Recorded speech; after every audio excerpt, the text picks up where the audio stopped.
Yes मैं जीता, मैं फर्स्ट आया। थक गए यार।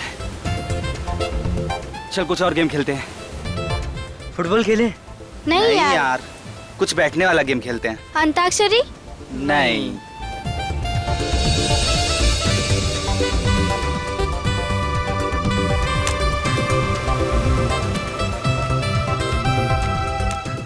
क्या है ये? क्या है? ट्रूथ एंड डेयर खेलेंगे। अच्छा अच्छा। अच्छा आइडिया है। हाँ हाँ। Let's play. Ready guys? Ready. Manik गया। बोल मानिक, ट्रूथ या डेयर?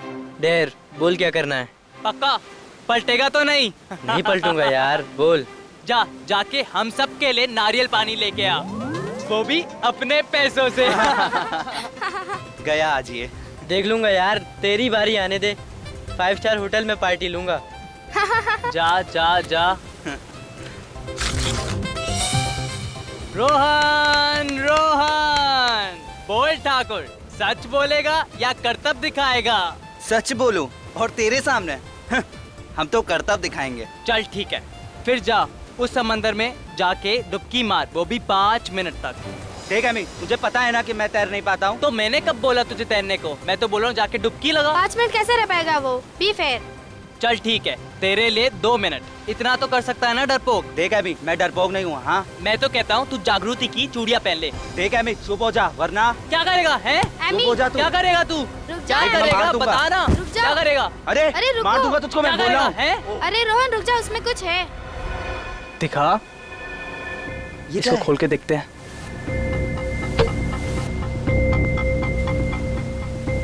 अरे रुक, ये क्लिप है ना, इससे निकाल।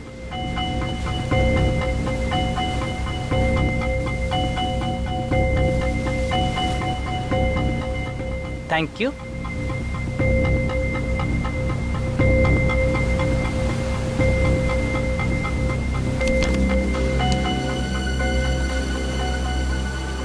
क्या लिखा है इसमें?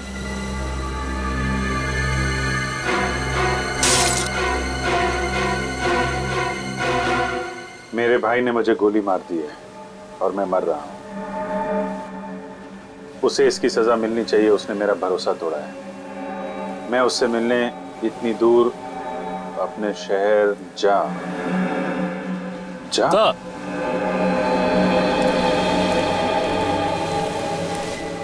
इस बॉटल में थी ये चिट्ठी? जी सर। और तुमने इसे तोड़ दिया? सर वो चिट्ठी पढ़ते वक्त हाथ से छूट गई, सॉरी सर। खून तो हुआ है, कब हुआ है, कहाँ हुआ है, ये पता नहीं चल रहा है। और सर किसका? सिर्फ एक चिट्ठी और इस टूटी हुई बोतल से कैसे पता लगाएंगे? सर सिर्फ इतना ही लिखा है कि उसके भाई ने उसे मारा है। उसका भाई कहाँ है, कौन है उसका भाई, कुछ भी नहीं लिखा है। और लिखते लिखते वो अटक गया, यानी कि उसकी सांस अटक गई होगी। नहीं पूर्वी, सांस नहीं अटकी होगी। नहीं तो वो चिट्ठी को बोतल में डाल के समुद्र में कैसे फेंक पाता? जरूर कुछ और हुआ होगा, कुछ अचानक। शायद वो खूनी वापस आ गया हो और हड़बड़ी में आके उसने सेंटेंस को आधा छोड़ दिया, चिट्ठी को बोतल में डाला और समुद्र में फेंक दिया। मगर एक बात पक्की है, ये बोतल, उस आदमी ने ये बोतल समंदर के बीच में ही फेंकी होगी, शायद किसी टापू से या शिप से।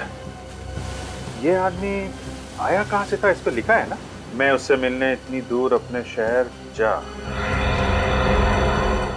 से आया। जा से क्या आ सकता है? JA जमशेदपुर। सर जबलपुर, जम्मू, जयपुर। जा से जापान। बेटी, इस केस की तह तक जाना ही पड़ेगा। हाँ सर, लेकिन कैसे? न खूनी का पता है, न मरने वाले की पहचान।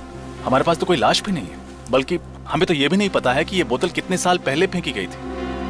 मानता हूँ रजत, मामला मुश्किल है, मगर जरा सोचो, जिस आदमी ने मरते मरते न्याय के लिए इतनी कोशिश की है, देर से सही लेकिन उसे न्याय तो मिलना ही चाहिए।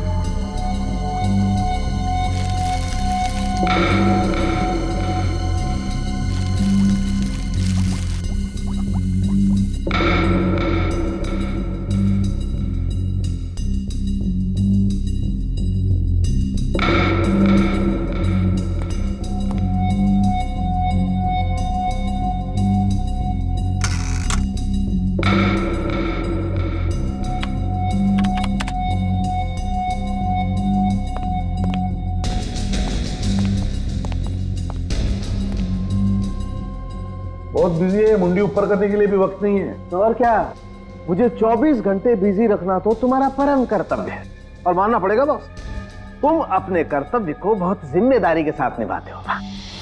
मेरी तारीफ कर रहा है या? तारीफ बॉस, 100% तारीफ। तो फिर बता, क्या पता चला? इस बार ज्यादा कुछ पता नहीं चला बॉस। हथियार डाल दिया ना सालों की? अरे बॉस क्या है, मैं इस बोतल को अच्छी तरह से चेक करके कुछ और पता लगाने की कोशिश कर रहा था बॉस, लेकिन साळुंखे, हमारे पास ये बोतल और वो चिट्ठी, सिर्फ 2 ही सुराग है, और फिर ये भी पता नहीं कि खून 1 साल पहले हुआ या 10 साल पहले, इसलिए रो मत। एक मिनट, रो नहीं रहा, 1 मिनट ठहरो जरा।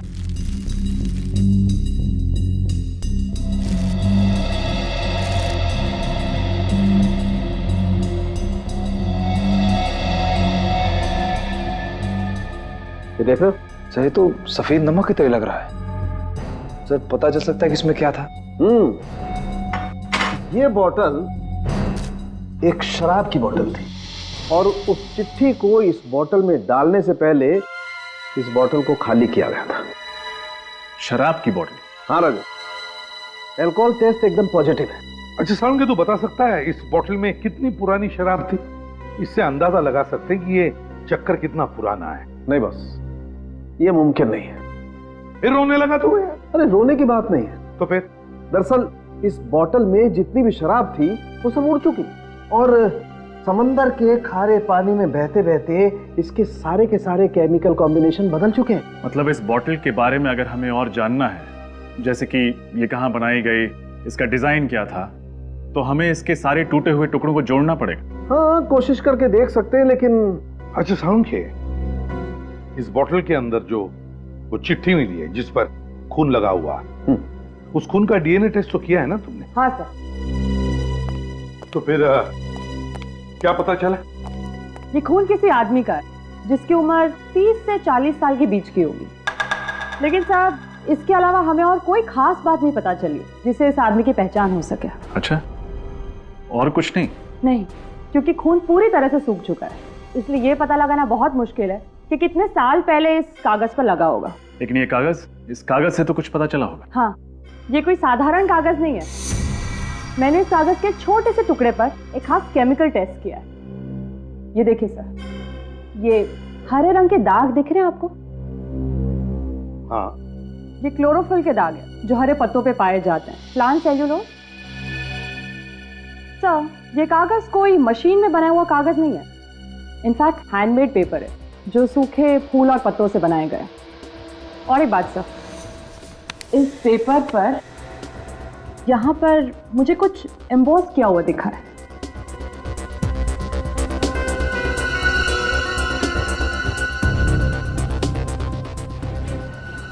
ये लोगो जरूर किसी कंपनी का लोगो है, शायद किसी शिपिंग कंपनी का। सर, ये लोगो किसी भी कंपनी ने रजिस्टर्ड नहीं कराया है। सर, ये लोगो आधा है आधा नहीं। हम पेंट करके इसको पूरा करने की कोशिश भी तो कर सकते हैं। हाँ, मगर ये भी तो पता चलना चाहिए ना रजत कि आधे हिस्से में क्या होगा या क्या था। काम करते हैं, निखिल जरा आईना लेकर आओ जल्दी।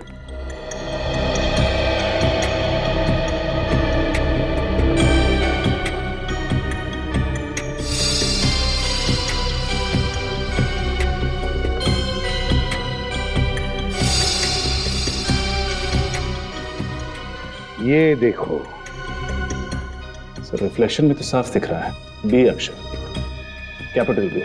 इसका मतलब है ये पेपर खास तौर पर किसी के लिए बनाया गया था, ये हैंडमेड पेपर, जिसके लिए भी ये पेपर बना है उसका नाम शायद बी से शुरू होता है। लेकिन सर इस अक्षर बी से ये कैसे पता चलेगा कि मरने वाले का नाम क्या था? सचिन, अगर ये पता चल जाए ना कि इस पेपर के बनने में किन किन फूल और पत्तों का इस्तेमाल हुआ तो उस आदमी को भी हम ढूंढ निकालेंगे। सर फूल पत्तों की खास जानकारी तो एक बॉटनिस्ट को ही होगी। बॉटनिस्ट? मिस्टर अभिजीत, आपकी ये फॉरेंसिक रिपोर्ट 100% सही है। ये पेपर वनस्पति के अलग अलग भाग से बनाया है, जैसे कि फूल, पत्ते, घास और पेड़ की शाखाओं को सुखाकर बनाया गया है। सर ये तो बहुत कॉम्प्लिकेटेड रेसिपी है। किस चीज का कितना भाग है ये कैसे पता चलेगा? अगर आप चाहे तो इस पेपर के मैं सारे भाग, सारे कंपोनेंट अलग करके आपको दे सकता हूँ, लेकिन पहले मुझे पता तो चले कि आप एग्जैक्टली जानना क्या चाहते हैं। जानना तो हमें ये है सत्कार जी कि जिस आदमी ने ये नोट लिखा है वो कौन था और रहता कहाँ था। अब ये मैं कैसे बता सकता हूँ? ठीक है, फिर आप ये बता दीजिए ये जो पेपर जिन फूल और पत्तों से बना है वो कहाँ पाए जाते हैं? सर इसके लिए मुझे थोड़ा वक्त चाहिए, कुछ टेस्ट करने पड़ेंगे और टेस्ट के वक्त शायद ये नोट खराब हो सकता है। नहीं, आप उसकी चिंता मत कीजिए, इसका फॉरेंसिक एग्जामिनेशन हो चुका है।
पेपर के अंदर सूखी हुई पत्ती? ऐसा ही एक स्पेसिमेन मेरे पास भी है।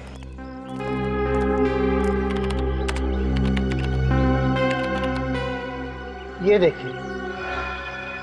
सर ये दोनों पत्ते तो एक जैसे हैं। ये कैसे पता चलेगा कि ये कौन से पेड़ के हैं? ये देवदार पेड़ के पत्ते हैं। देवदार? ये देवदार तो मैदानी इलाकों में पाए नहीं जाते हैं, पहाड़ी इलाकों में मिलते हैं ना, ये हिल स्टेशन पे। जी सर, 1800 से 3000 मीटर की ऊंचाई पर ये देवदार के घने जंगल होते हैं। सर मतलब विक्टिम बी पहाड़ी इलाकों में रहने वाला था? हिमाचल प्रदेश या उत्तराखंड का हो सकता है। विक्टिम बी ने लिखा है कि वो ऐसी जगह रहता था जिसका नाम जे से शुरू होता है। सत्कार साहब, आपका लैपटॉप यूज कर सकते हैं? जी बिल्कुल। अब देखो, सर्च करो, कोई जगह ऐसी है कि जो जे से शुरू होती है?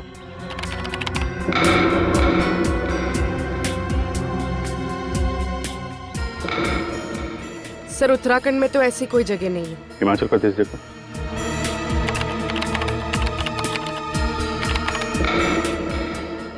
सर ये देखिए जंतवाड़ी, और ऐसी कोई जगह नहीं है जो जे ए से शुरू होती है। गुड, चलो कम से कम ये तो पता चल गया कि विक्टिम बी हिमाचल प्रदेश का है, शायद जंतवाड़ी का। किसका खून हुआ साहब जी? कोई हमारी जंतवाड़ी का था क्या? हाँ, हमें शक है कि वो आदमी जंतवाड़ी का ही रहने वाला था। तो साहब इतने सालों में हमारे कस्बे में तो ऐसा कुछ हुआ नहीं सर कभी। शायद वो आदमी पहले यहाँ पे रहता था, बाद में किसी और शहर में बस गया हो। अच्छा साहब, अब हम आपकी मदद कैसे करें बताइए। ये कागज देखकर। ये कागज? अब इसे देख के हम आपको क्या बताएं साहब? देखो, हमें ये पता करना है कि जंतवाड़ी में ऐसी कोई मिल है क्या जहाँ पे ऐसे हैंडमेड पेपर्स बनाए जाते हैं?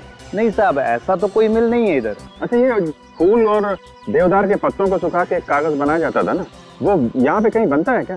कोई ऐसा आदमी हो जो बनाता हो? अब भी नहीं है, मगर पहले था। पहले था? हाँ साहब जी, कुछ साल पहले देवदार के पेड़ों को काटने पर पाबंदी लगाई गई थी, मगर उससे पहले देवदार के पत्तों से ऐसे कागज एक वर्कशॉप में बनते थे। कौन चलाता था ये वर्कशॉप? मुंगेरी लाल। माल रोड से नीचे जाके बाईं ओर, पर अब वो उस जगह पर एक प्रिंटिंग प्रेस चलाता है। आप ये पेपर देखिए, ये आपके हैंडीक्राफ्ट वर्कशॉप में बनाया गया? हाँ, ये कागज मैंने बनाया था। मेरा मतलब पूरा राइटिंग पैड मैंने बनाया था। किसके लिए बनाया था ये? जमींदार साहब के लिए, कुमार जी। उनका ही ऑर्डर था। उन्होंने खासतौर से कहा था कि उनके परिवार के हर सदस्य के नाम पे लेटर पैड बनाया जाए और सबके नाम की पहला अक्षर लेटर पैड पे छापा जाए। अच्छा, उनके परिवार में किसका नाम है जो बी से शुरू होता है? नहीं साहब, नहीं जानता। हवेली कहाँ है उनकी? साहब, आप माल रोड से आए ना, पीछे जो टेकरी है ना, उसी पर हवेली है। Thank you.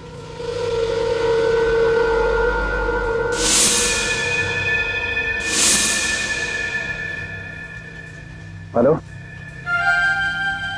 सीआईडी के लोग आए थे यहाँ पे।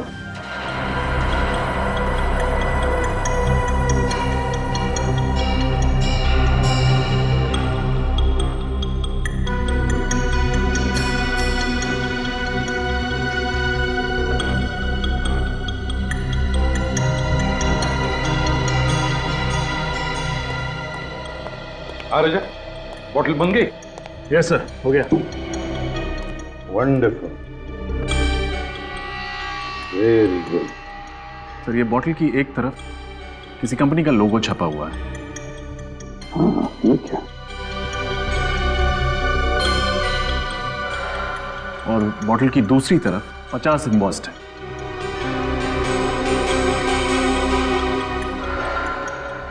हाँ, 50 साल गोल्डन जुबली सेलिब्रेशन।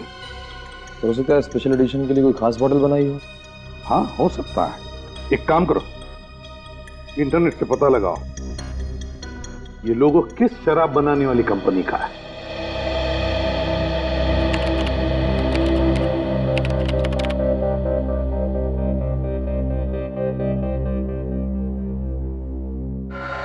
सर, ये ब्राजील की कोई कंपनी, और शराब भी ब्राजील की ही है। लेकिन ये बोतल और उसके अंदर की चिट्ठी मिली हिंदुस्तान में, और मौत हुई किसी हिंदुस्तानी की। पता लगाना पड़ेगा ये कौन सी हिंदुस्तानी कंपनी है जो ब्राजील की इस कंपनी से शराब आयात करती है, इंपोर्ट करती है।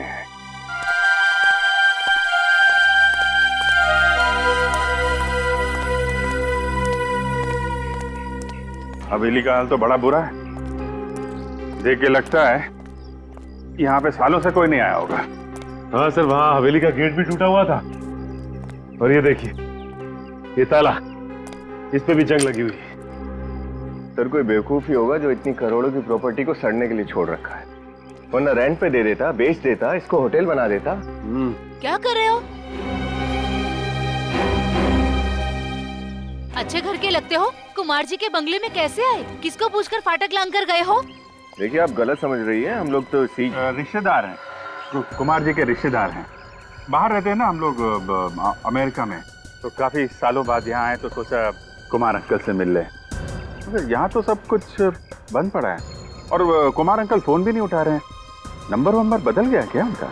जमींदारों के यहाँ पर मेहमान बनकर तो बहुत लोग आते हैं, पर आप लोगों को इससे पहले यहाँ नहीं देखा है। वो हम लोग दूर के रिश्तेदार हैं। क्या है कि काफी सालों से यहाँ आए नहीं है, तो आपने इसीलिए देखा नहीं होगा। आप पड़ोस में रहती हैं क्या? जी हाँ, मैं यहीं पे रहती हूँ। कुमार जी से तो घर जैसा नाता है। ये हवेली गुंडों का अड्डा ना बन जाए, इसीलिए नजर रखती हूँ। गुंडों का अड्डा?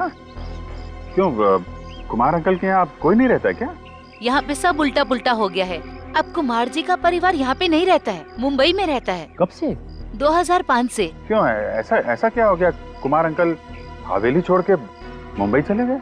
उनका वो बड़ा बेटा है ना, विक्रम।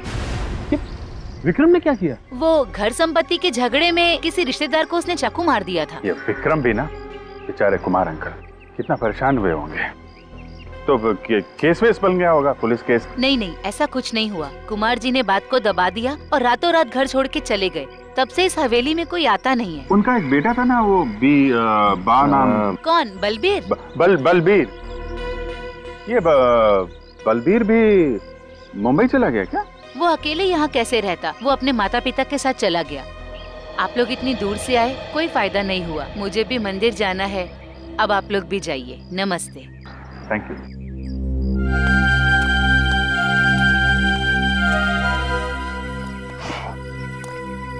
चलो कम से कम ये तो पता चल गया कि मरते वक्त जिस आदमी ने चिट्ठी लिखी थी उसका नाम बलबीर था। उसका नाम तो पता चल गया, लेकिन ये कैसे पता चलेगा कि उसे गोली किसने मारी? हो सकता है उसका राज इस वीरान हवेली में ही छुपा हो।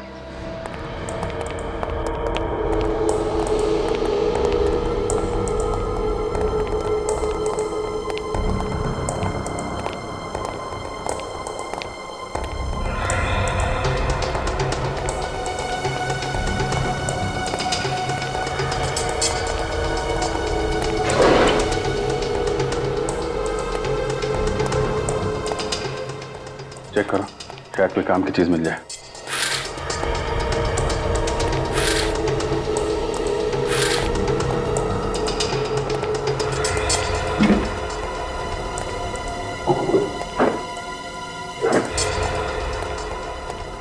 कुछ नहीं मिला सर। साहब। हाँ सचिन।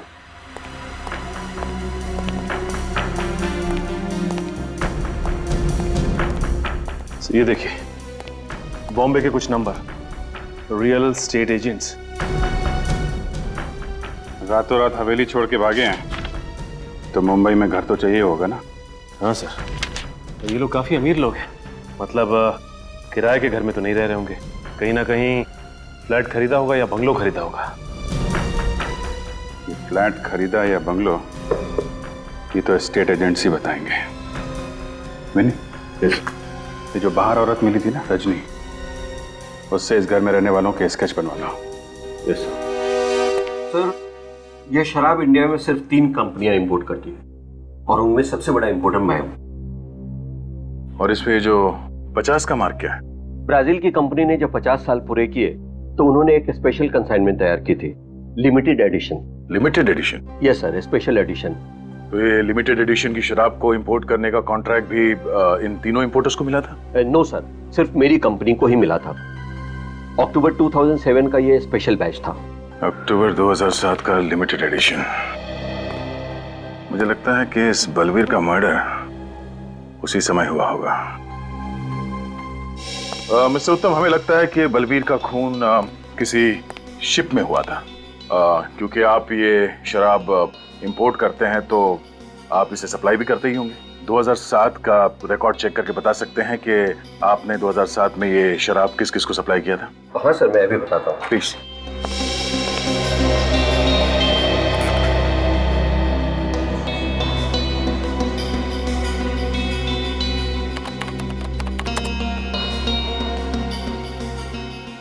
मिल गया सर।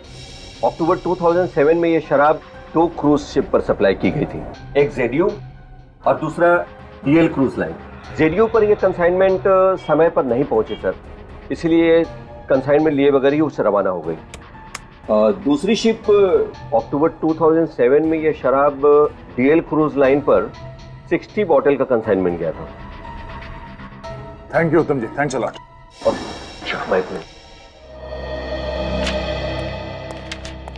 अरे नयन सुख, अरे जल्दी कर, तू मेरा असिस्टेंट होके भी आज तक तूने मुझे कोई सुख नहीं दिया रे। ऐसा क्यों बोल रहे हैं सर? अब तक तो सीआईडी भी नहीं आई। मेरे तो हाथ पांव ढीले पड़ रहे हैं सर, कहीं आपके साथ साथ मुझे भी ना अंदर कर दे। मुंह बंद रख कर, ढूंढ जल्दी। प्रताप जी सर। सीआईडी सर, मैंने तो सिर्फ उनको मकान दिलाया था, बाकी मैं कुछ नहीं जानता सर। नहीं, घबराने की कोई बात नहीं है। अगर आप कुमार परिवार के बारे में कुछ भी खास जानते हैं तो बताइए। हाँ सर, है ना खास बात। इस पार्टी के अलावा आज तक किसी ने भी फुल पेमेंट देके प्रॉपर्टी नहीं खरीदी। पूरा पेमेंट कैश में? हाँ मैडम, बहुत अमीर आदमी थे पर पैसों के लिए झगड़ते थे। कोई भी साथ रहना नहीं चाहता था। मुझसे कहा कि 3 मकान ले लें, वो भी कैश पेमेंट, ब्लैक मनी। सोचिए उनके पास व्हाइट मनी कितनी होगी। 3 घरों का सौदा किया आपने, वो भी ब्लैक मनी। सॉरी सर, लेकिन मैं क्या करता, कुछ पार्टियां होती हैं ऐसी हैं सर। ये कितने साल पुरानी बात है? ये जून 2005 की मैडम। जून 2005 यानी 7 साल पुरानी। हाँ मैडम। फिर भी ऐसे स्पेशल क्लाइंट्स का चेहरा तो आपको याद होगा ही। हाँ मैडम, याद है ना। सर ये फाइल मिल गई। ये देखिए, ये देखिए, ये उनके पासपोर्ट साइज फोटो भी हैं और उनके सिग्नेचर हैं इस पेपर पर। इसका मतलब हम लोग सही राह पर हैं। अच्छा, आपने कहा था कि 3 घरों का सौदा हुआ था, राइट? हाँ सर। सर एक तो उनके पिताजी ने लिया था मिस्टर कुमार, और दूसरा उनके बड़े बेटे मिस्टर विक्रम, और तीसरा उनका मझला बेटा अभिमन्यु ने लिया था। और उनका सबसे छोटा बेटा बलबीर, उसने कोई घर नहीं खरीदा? हाँ सर, उसके पास पैसे नहीं थे इसलिए वो घर नहीं लिया, वो अपने पिताजी के साथ ही रहता। Thank you. सब बलबीर के पास उतने पैसे नहीं थे कि वो घर खरीद सके या कोई घर किराए पे ले। फिर उसे मारकर उसके बड़े भाइयों को क्या फायदा होता? इसका जवाब तो वो 2 भाई लोग ही दे सकते हैं पूर्वी। पर सर उससे पूछेंगे कैसे? 7 साल हो चुके इस बात को, पता नहीं बस वक्त कहाँ होंगे। उन्होंने मुंबई महानगरी में घर खरीदे थे, और एक बार जो मुंबई में बस गया वो जल्दी कहीं और नहीं बस सकता। इस एड्रेस पर चल के देखते हैं, शायद वो आज भी इसी शहर में हो। डीएल क्रूज लाइनर हमारी ही कंपनी की क्रूज लाइनर थी। हाँ सर, शिप पुरानी हो गई थी, इसलिए 2009 में उसे शिप ब्रेकिंग के लिए शिपयार्ड में भेज दिया गया। और आप जिस सफर के बारे में जानना चाहते हैं वो 3 अक्टूबर 2007 में हुआ था। सर मेरा यकीन मानिए उस शिप पर कोई मर्डर नहीं हुआ था। आप हमारा यकीन कीजिए कि उस शिप में एक आदमी का मर्डर हुआ था। सर मैं यहाँ 9 साल से काम कर रहा हूँ, और मेरे जहाज पर कोई मर्डर हो और मुझे पता ना हो, ऐसा तो हो नहीं सकता। 3 अक्टूबर 2007 उस जहाज में जितने भी लोग थे स्टाफ में, उनका नाम तो याद होगा ना आपको? बुलाइए उन्हें जल्दी। जी सर। सुरेश, तुम और राहुल मेरे कैबिन में आओ। पैसेंजर लिस्ट चाहिए हमें। जी सर।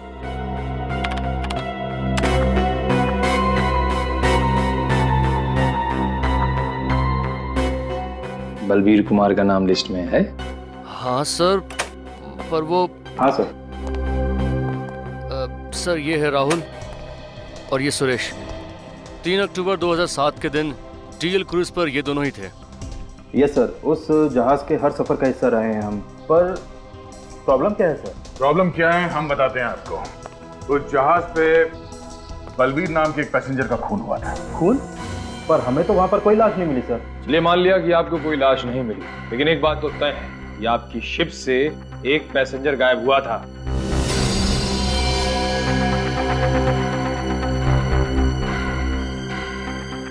हाँ सर, एक पैसेंजर गायब तो हुआ था। तो तुम लोगों ने उसे ढूंढने की कोशिश नहीं की? हाँ? सर पूरा शिप छान मारा पर वो पैसेंजर हमें नहीं मिला। हमें लगा कि वो शायद गलती से समुद्र में गिर गया हो, और उसके फैमिली वालों ने भी उसके बारे में कोई इंक्वायरी नहीं की। तो पैसेंजर लिस्ट चेक करो। बलबीर का भाई या उसका कोई रिश्तेदार साथ में था क्या?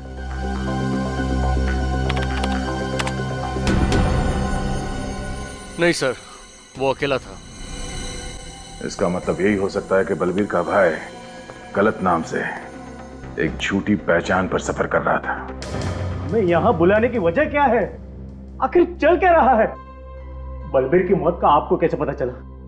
और आप लोग इतने यकीन के साथ कैसे कह सकते हैं कि वो बलबीर ही था? आप लोगों को किसने बताया? इस चिट्ठी ने। बलबीर ने आपसे खुद कहा कि वो मर चुका है? जी हाँ। मगर कैसे? मैंने कहा ना इस चिट्ठी से। इसमें बलबीर ने अपनी मौत के बारे में खुद लिखा है जब वो 3 अक्टूबर 2007 डीएल इंडिया नाम की जहाज से सफर कर रहा था। बलबीर ने लिखा है कि मेरे भाई ने मुझ पर गोली चलाई, उसे सजा दिलवाना, मेरा विश्वास तोड़ा है। उसको मिलने के लिए मैं यहाँ बहुत दूर अपने शहर ज का मतलब है जंतवाड़ी, जहां से आपके परिवार के बारे में हमें पता चला। बलबीर मर चुका है 2007 में, हमें पता ही नहीं चला। तो जब उसकी मौत के बारे में हमें पता ही नहीं है तो हम कैसे मार सकते हैं उसे? अगर बलबीर ने ही तो लिखा है ना कि उसके भाई ने उस पर गोली चलाई, और उसके भाई कौन है? आप दोनों, मिस्टर विक्रम और अभिमन्यु। डाइंग डिक्लेरेशन, एक मरते हुए आदमी का आखिरी बयान कानून में बहुत मायने रखता है।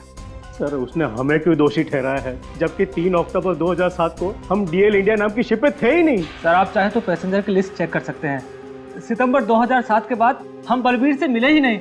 और एक बात, इस बात की क्या गारंटी है कि ये चिट्ठी बलबीर ने ही लिखी है? सर किसी ने हमारे साथ भद्दा मजाक किया है सर। मैं मानती हूँ कि इनकी बलबीर से ज्यादा बनती नहीं है, लेकिन इसका मतलब ये तो नहीं ना सर कि मेरे पति और देवर इस हद तक गिर सकते हैं। तो फिर इतने सालों तक आपने ये जानना जरूरी क्यों नहीं समझा कि बलबीर कहाँ है? भाई था आखिर वो इनका। सर हमारा बलबीर से पैसों और जंतवाड़ी की हवेली को लेकर प्रॉब्लम चल रहा था, और इसी बात को लेकर वो हमसे नाराज था, और हमारे माँ बाप के देहांत के बाद तो हमसे कोई नाता रखना ही नहीं चाहता था। एक बात आप सब लोग ध्यान में रखना, जब तक हमारी तहकीकात पूरी नहीं होती, आप में से कोई भी ये शहर छोड़कर नहीं जाएगा, समझे? जा सकते हैं आप लोग।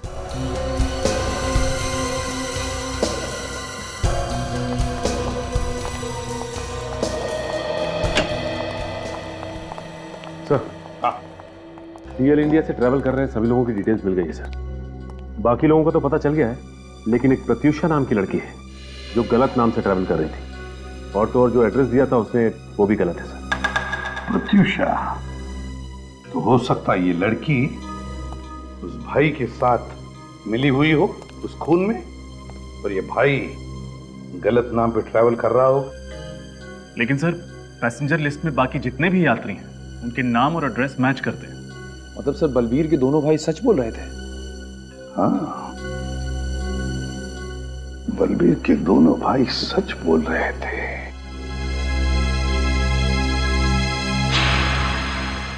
अच्छा, क्या हुआ सर? रजत, बलबीर के भाई विक्रम और अभिमन्यु ने हमसे कहा कि सितंबर 2007 के बाद उन्होंने बलबीर को देखा ही नहीं था, और बलबीर की मौत हुई अक्टूबर 2007 में। तो इसका मतलब है उस एक महीने में, मतलब सितंबर और अक्टूबर के बीच बलबीर जंतवाड़ी में ही था। जंतवाड़ी में। सर लेकिन जंतवाड़ी के उस हवेली पर जो औरत थी उसका कहना था कि बलबीर वहां कभी आया ही नहीं, तो क्या वो औरत झूठ बोल रही है? हो सकता है बलबीर उस जंतवाड़ी की हवेली में रुका ही ना हो, जंतवाड़ी में ही किसी और जगह पे ठहरा। लेकिन सर वो ऐसा क्यों करेगा? क्योंकि बलबीर जंतवाड़ी की वो हवेली अपने नाम पर करना चाहता था, और ये बात तो अपने भाइयों से छुपाना चाहता था। मगर सर ये बलबीर जंतवाड़ी में रुका कहाँ होगा?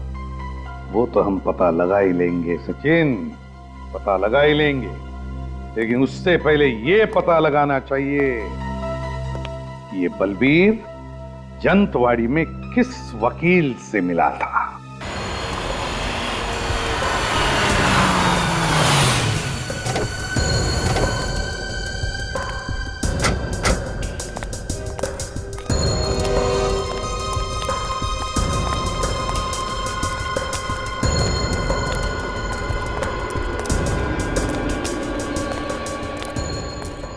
अरे अरे अरे, कहाँ जा रहे हैं साहब आप लोग?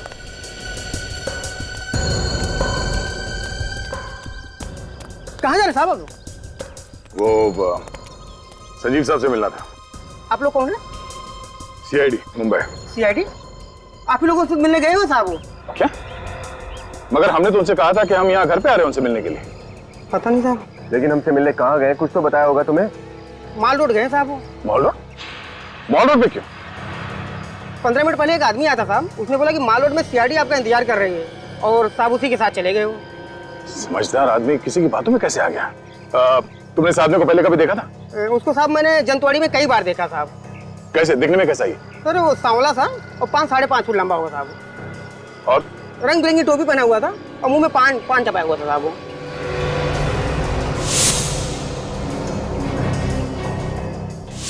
सर हम इस आदमी से पहले मिल चुके हैं, कहीं ये वही तो? कैसे गए वो लोग? वो जो आदमी आया हुआ था साहब, उसी की गाड़ी से गए। कौन सी गाड़ी, किस रंग की गाड़ी? सफेद रंग की वैन थी साहब।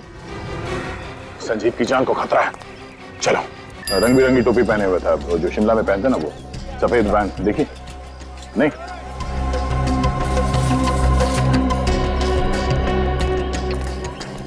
देखिए, आपने किसी ऐसे आदमी को देखा है जिसका रंग सांवला सा है, कद करीब 5-5.5 फीट इंच, और सर पर रंग बिरंगी टोपी पहनता है जिस पर हाथ की कारीगरी हुई है, सांवला सा है, अक्सर पान चबाता हुआ यही मार्केट में घूमता रहता है। और शायद उसके पास सफेद कलर की वैन है।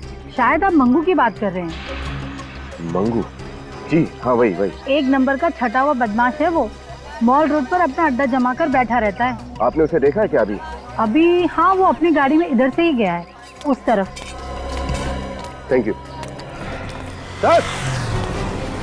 सर, जिस औरत ने उस आदमी को देखा उसका नाम मंगू है, अभी ऊपर की तरफ गया है।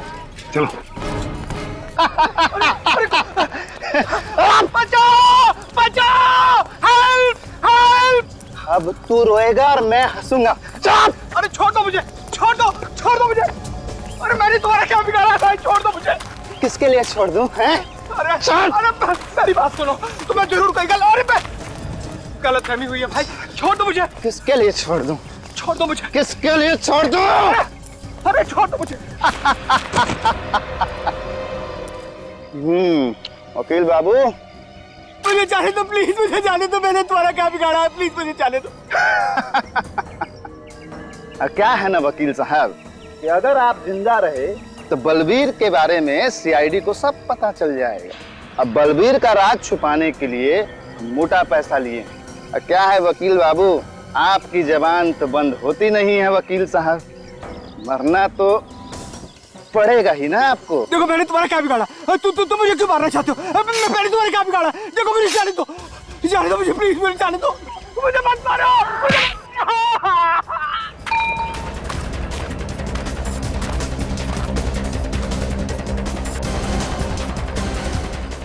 आजा। बहुत जासूसी कर ली मंगू, तेरी जगह यहाँ इस जन्नत में नहीं है, समझा? तेरी जगह कहीं और है।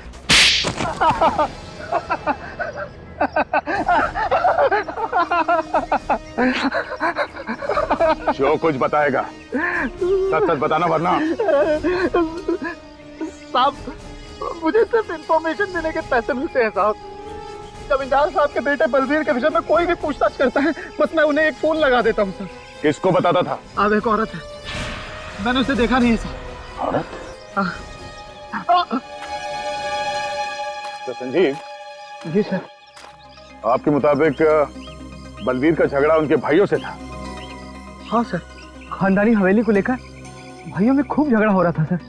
तो बलबीर आपके पास यहाँ आया क्यों? बलबीर के माता पिता के गुजर जाने के बाद वो अपने भाइयों से छुपकर मुंबई से भाग निकला, खानदानी हवेली पर अपना अधिकार जमाने के लिए। उसे यकीन था सर कि उसके भाई आसानी से मानेंगे नहीं और उसके पेपर को कोर्ट में चैलेंज करेंगे। मगर ये औरत कौन है, बलबीर ने कभी बताया? नहीं सर। सर, ये बलबीर अचानक यहाँ से भागकर मुंबई क्यों चला गया? हाँ, वो हवेली लेने आया था तो फिर यहाँ से भागा क्यों? पर हाँ सर, उस दिन जाने से पहले। सॉरी, मुझे आने में थोड़ी देर हो गई। कितनी देर लगा दी? मालूम है, कोर्ट पहुंचना बहुत जरूरी है। अभी से कोई जरूरत नहीं है एडवोकेट साहब। क्यों? हवेली नहीं चाहिए क्या? नहीं, हवेली तो मुझे चाहिए और हवेली मुझे ही मिलने वाली है। मुझे ही मिलेगी? हाँ, पता नहीं कैसे मेरे भाइयों को पता चल गया कि मैं जंतवाड़ी आया हूँ। आज सुबह ही भैया के घर से फोन आया था, मुझे मुंबई वापस बुलाया और कहा कि हवेली मुझे दे दी जाएगी, उन्हें कुछ नहीं चाहिए। बलबीर ने कहा कि भैया के घर से फोन था। जी। किसने फोन किया बताया? नहीं सर, नाम तो नहीं बताया। ये केस तो फिर से उलझ गया सर। किसका फोन आया था ये तो हमें पता ही नहीं, और बलबीर यहाँ से सीधा जहाज पर गया, लेकिन उसका भाई तो कभी जहाज पर गया ही नहीं। बलबीर ने चिट्ठी में यही लिखा था कि उसके भाई ने उस पर गोली चलाई। ये कैसे हो सकता है? सर, उस जहाज पर वो लेडी पैसेंजर भी जो नकली नाम लेकर घूम रही थी, और उसका कैबिन ठीक बलबीर के कैबिन के सामने था। प्रत्युषा, उसका नाम प्रत्युषा है।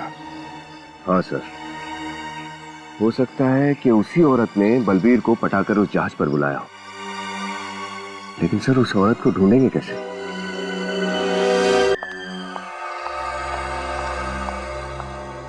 जी कहिए। हेलो मैडम, मैं डीएल क्रूज का मैनेजर हूँ। सॉरी इतनी रात को आपको डिस्टर्ब कर रहा हूँ। ओके। मैं एक जरूरी खबर लाया हूँ। खबर? कैसी खबर? हमारी शिप डीएल क्रूज पर मिस प्रत्युषा ने 3 अक्टूबर 2007 को ट्रैवल किया था एग्जीक्यूटिव क्लास में। उन्हें लकी ड्रॉ में एक फ्री गिफ्ट कूपन मिली है हमारी नई क्रूज पर यूरोप के लिए। तो क्या मैं मिस प्रत्युषा को पर्सनली ये फ्री गिफ्ट कूपन दे सकता हूँ? प्रत्युषा? कौन प्रत्युषा? देखिए, हमारे घर में इस नाम की कोई औरत नहीं रहती है। आप शायद गलत एड्रेस पे आए हैं। मिस प्रत्युषा, 91 पॉकेट ए, सतारा कॉलोनी, 7 बंगलोज, अंधेरी वेस्ट, मुंबई। बिल्कुल सही एड्रेस पे आए हैं सर। पर आपने सुना नहीं, यहाँ पर कोई प्रत्युषा नहीं रहती है। और ये कैसी शिपिंग कंपनी है कि अपने मैनेजर को रात में किसी के घर भेजती है फ्री गिफ्ट कूपन देने के लिए? चलिए निकलिए यहाँ से। माया, देखिए, आप लोगों को कुछ गलतफहमी हो रही है। एड्रेस सही है, लेकिन 3 अक्टूबर 2007 को हमारे घर से डीएल क्रूज पे कोई गया ही नहीं था। और ये प्रत्युषा नाम भी हम पहली बार ही सुन रहे हैं। तो क्या हम झूठ बोल रहे हैं? हम पवई से इतनी दूर आपको फ्री ट्रिप देने आए हैं। हमारे पास इंफॉर्मेशन बिल्कुल सही है। हमारे पास सारे पैसेंजर्स की लिस्ट है, ये देखिए। अरे आप लोग तो हाथ धोकर हमारे पीछे पड़ गए। हमने कहा ना, इस नाम की कोई लेडी हमारे घर में नहीं है और हमें कोई गिफ्ट नहीं चाहिए। प्लीज चले जाइए यहाँ से। अब आप लोग यहाँ से जा रहे हैं या मैं पुलिस को बुलाऊं? ये पुलिस को बुलाने की धमकी किसे दे रहे हैं आप? पुलिस को तो अब हम बुलाएंगे। क्या जालसाजी आप लोगों ने की है? झूठे नाम और दस्तावेज जमा करके आप लोगों ने कानून तोड़ा है। क्या हमने कानून तोड़ा है? हमने झूठे दस्तावेज जमा किए थे? कैसे साबित करोगे तुम? क्या सबूत है तुम्हारे पास? फोटोग्राफ्स हैं। कौन से फोटो? वही जो शिप पर गाला नाइक पर लिए गए थे। शिप के कैप्टन ने अपने यादगार के तौर पर हर एक पैसेंजर के साथ फोटो खिंचवाई थी। अरे बंद करो ये बकवास। ना ही मैंने यहाँ का एड्रेस दिया था और ना ही शिप पर कोई ऐसे गाला नाइट हुआ था, ना ही मैंने सिरे को कोई फोटोग्राफ खींचा था। तुम कहाँ से दिखाएंगे फोटोग्राफ? हाँ,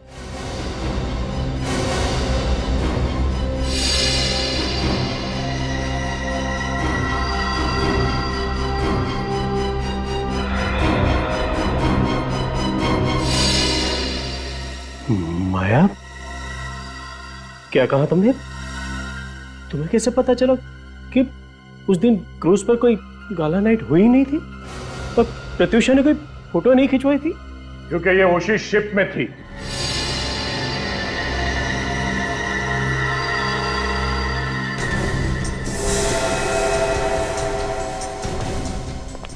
राइट माया? या प्रत्युषा को? हाँ? क्यों मारा बलबीर को?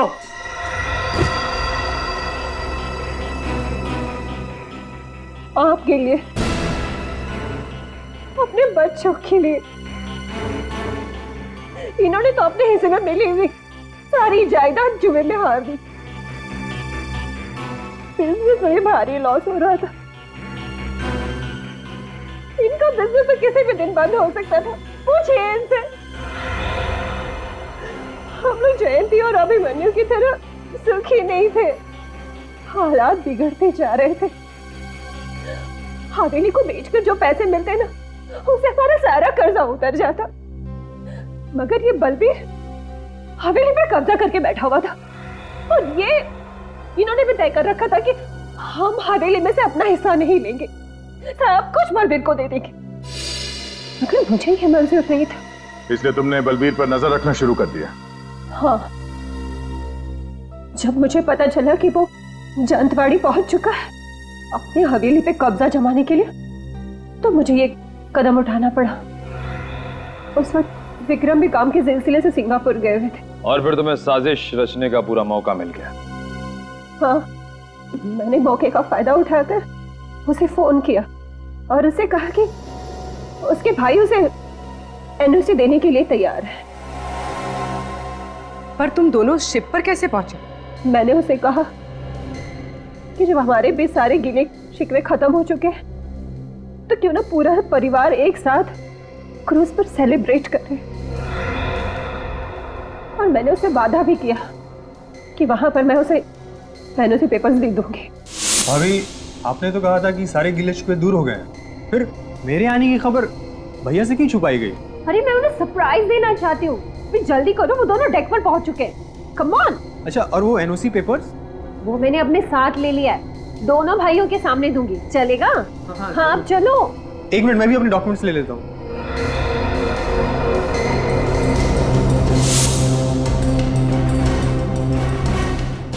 अरे ये आप क्या करी भाभी? बलबीर बेवकूफ तो था नहीं। उसे पता था कि सिर्फ विक्रम के एनओसी से कुछ नहीं होगा, इसलिए मैंने अभिमन्यु भैया का भी नाम जोड़ दिया। एनओसी और अपने भैया से मिलने की खुशी में बलबीर तुम्हारे झांसे में आ गया। और तुमने उसे गोली मार दी। लेकिन बलबीर ने तो उस चिट्ठी पर लिखा था कि उसे उसके भाई ने मारा है। गोली चलाते वक्त मैंने उसे कहा था कि उसका भाई उससे नफरत करता है, तुम उसके रास्ते के कांटे हो, वो नहीं चाहते कि तुम जिंदा रहो। ये सोचो कि ये गोली मैं नहीं तुम्हारा भाई चला रहा है। और ये सुन के बलबीर टूट गया, सदमा बर्दाश्त नहीं कर पाया और चिट्ठी में ये लिख दिया कि उसके भाई ने उसे गोली मारी है। बलवीर को मरे तो 5 साल हो गए, अब तक तुमने हवेली अपने नाम क्यों नहीं कराई? वो सब इनकी वजह से। कितनी बार कहा है इनसे कि भूल जाओ बलवीर को। अगर वो हवेली में इंटरेस्टेड होता तो सब कुछ छोड़ कर नहीं जाता, पर ये है कि नहीं, वो एक दिन जरूर वापस आ जाएगा, जरूर वापस आ जाएगा। पर विक्रम को मालूम नहीं था कि बलवीर कभी वापस आने वाला नहीं था, क्योंकि तुमने उसे मार दिया। भाभी मां समान होती है और तुमने उस रिश्ते को बदनाम किया है और इस घर को भी तोड़ दिया। You are under arrest Mrs Maya. Sorry. For more updates, subscribe to our channel, click the show links and enjoy watching the videos.